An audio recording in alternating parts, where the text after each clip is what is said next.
Well, well, well. Hello, my friends out there in YouTube land. Brian here with VetteSource, looking out on another gray day. At least it's not 17 degrees outside, though. So, finally had some time to kind of log back in today.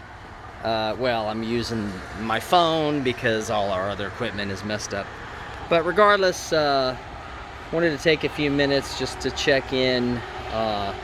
As you all know, if you've been watching the news, Texas has been kind of the laughingstock because we were completely unprepared for prolonged winter weather and pretty much got caught with our pants down here and got a taste of what it feels like to live without our niceties and amenities of the 20th and 21st century.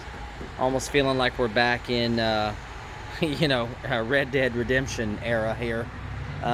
With nothing working though. So yeah, we went through, down here on the ground. If you've only been watching through the news, 4 days really of misery in the form of cold that we just don't get and we don't expect, and frankly we don't have the infrastructure to support dealing with that kind of weather. And then the after effects, and then of course once that happened, the domino effect of, oh wait, we can't supply power to everybody, so let's start shutting power down. And then of course people's pipes are breaking all over the place because they didn't understand really the cold. If you haven't lived here long enough for like the last cold snap we had 30 years ago. So broken pipes leads to no water pressure to no water pressure, and then contaminated water. So it quickly turned into a miserable situation for most people with no power, no water, lower than 20 degrees outside. And of course, your houses are getting cold if you don't have fireplaces, like a lot of them don't. I know my 50-year-old house here does not have fireplace, but at least it actually holds the heat rather well, which is kind of bad on the flip side in the summer.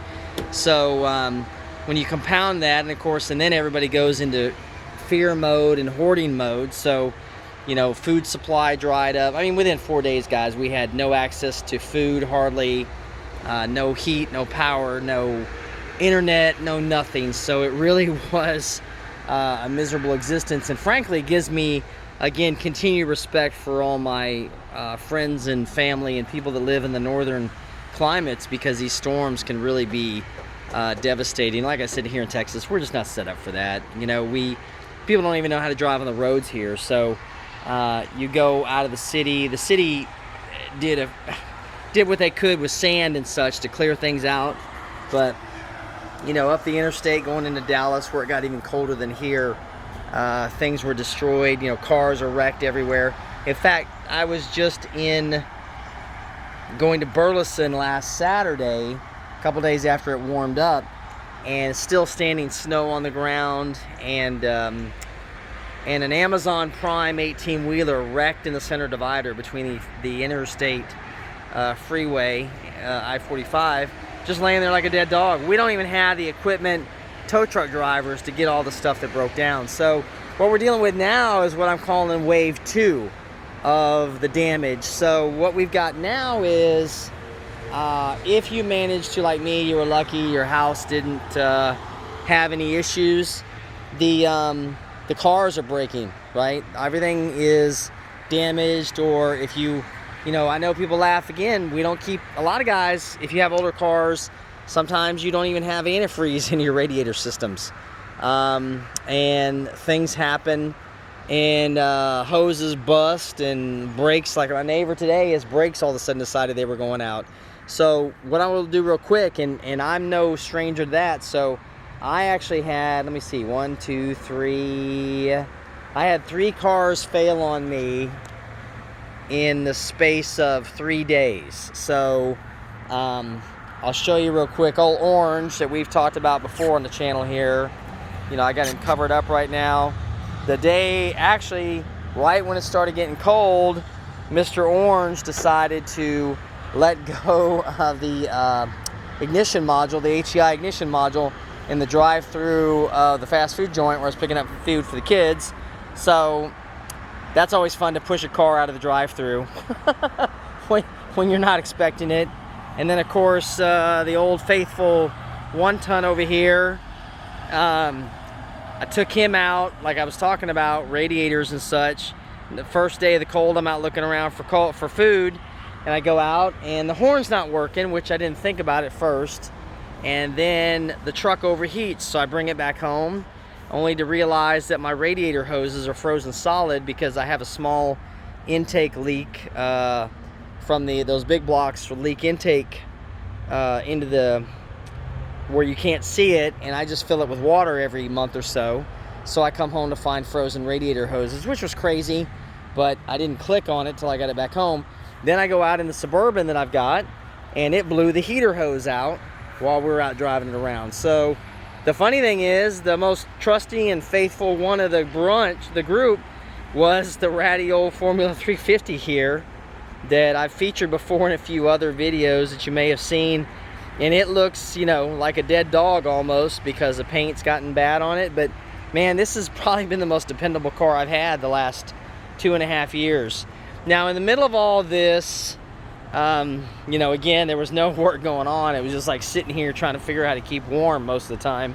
I did manage to acquire some interesting things. So, you know, we've got another vehicle here that I picked up. For you truck guys that know, this is an 02 crew cab Chevy Silverado. This would be a 3500 series, 2-wheel drive, not a 4-wheel drive. So I don't mind 4-wheel drive, but there's a little bit of added complexity in those, and these are really big trucks as it is.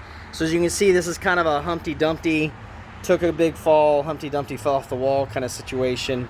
But the reason that I really was interested in this truck was, again, it's super clean for an 18-year-old truck, for one. And I've got that door locked still. But it's actually kind of got a curious situation happening. So you may not know that this happens a lot especially with heavy-duty vehicles or vehicles that are used to work. Sometimes the vehicles, if it's an owner that has several of them in their business or using it, they will actually use these they'll cannibalize one vehicle to repair another one that's out being worked. So in this case, what they did with this truck was they decided they were going to use the transmission in another one of the service trucks that needed to go out and do jobs. This was the owner's truck. This was not used to make deliveries. It was just, it happened to have the same equipment.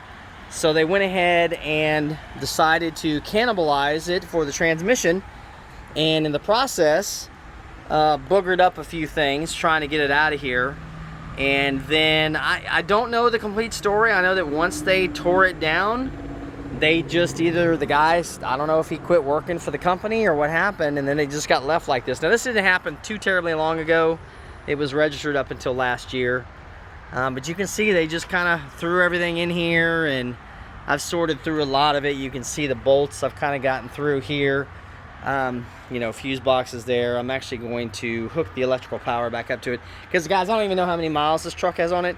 I will tell you that I doubt this truck has very many miles on it, simply because it is so nice inside. The only flaw in the truck I think I've seen in the interior is right there, but you can kind of see, I don't think the back seat's even been sat inside this truck. It's really nice. And the reason I did go ahead and jump on this thing, and I'll show you here, it's better just to show you. Now, if you're familiar with those trucks from that era, those are heavy duty trucks, and diesels were the big thing in that era. This was the last of the traditional big blocks. This has got the 7.4, the Vortec 454 in it, which I've featured a couple videos on this. But that truck that I bought has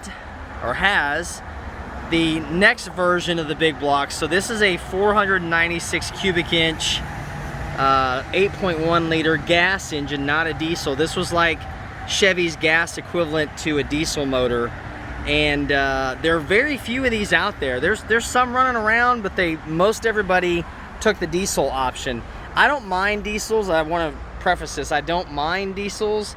They're fine, they're great, but the truth is I'm really not interested in dealing with a little bit of extra complexity, and I don't pull enough miles on a chassis per year to justify the added expense of maintenance costs or complexity of the motor to deal. And now that diesel fuel here in the States at least is more expensive than the other. But the other thing that's interesting about these big blocks is this got the same transmission as the diesels. So you can see here, I don't know if you can tell the scale, this is a massive transmission.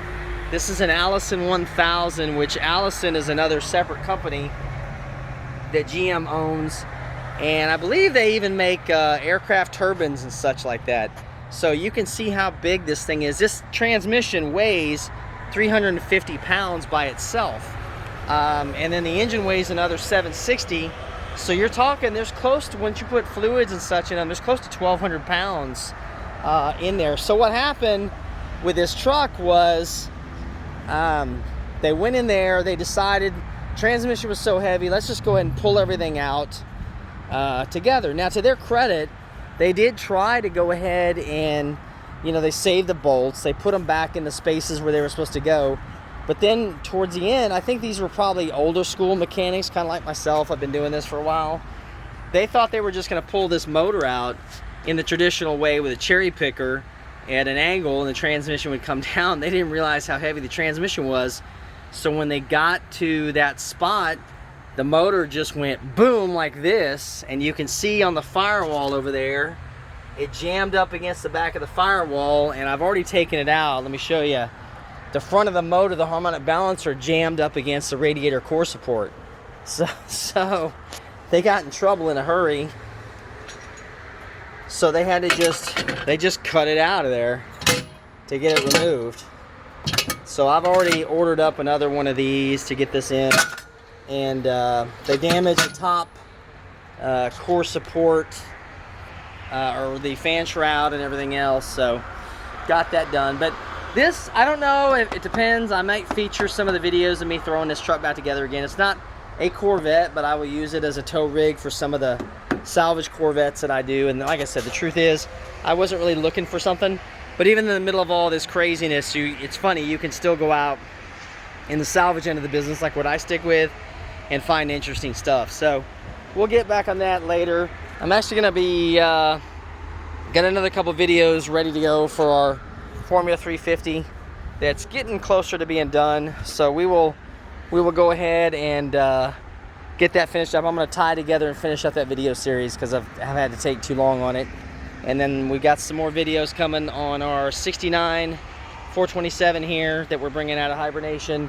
And then I've already fixed the orange Corvette, so we're not going to worry about it. So that's going to wrap things up today. Like I said, sorry for the delay, guys. Just weather conditions were weird, and I may try a little bit different schedule as far as uploading videos. Maybe on Thursday. I might even try to do like kind of a Sunday night live thing with you guys.